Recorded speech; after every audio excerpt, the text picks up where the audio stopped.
भारी हाथी और खोया हुआ केक। एक दफा का जिक्र है कि एक घने जंगल में एक भारी हाथी था जिसका नाम हैरी था। हैरी को खाना बहुत पसंद था, खास तौर पर केक। एक दिन जंगल के जानवरों ने जंगल की पार्टी के लिए एक बड़ा और मजेदार केक बनाने का फैसला किया। सब बहुत पुरजोश थे, मगर हैरी सबसे ज्यादा पुरजोश था।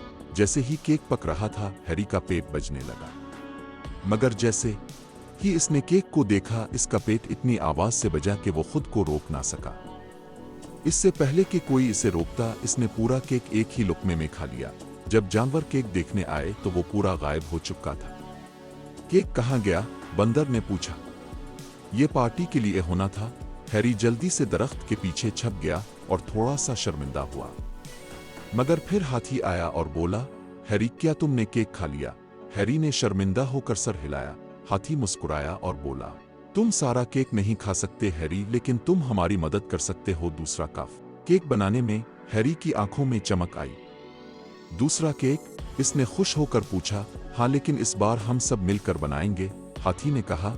फिर जंगल के जानवरों ने मिलकर दूसरा केक बनाया और इस बार सबको एक एक टुकड़ा मिला। हैरी ने सीखा कि सबके साथ बांटना बहुत अच्छा होता है।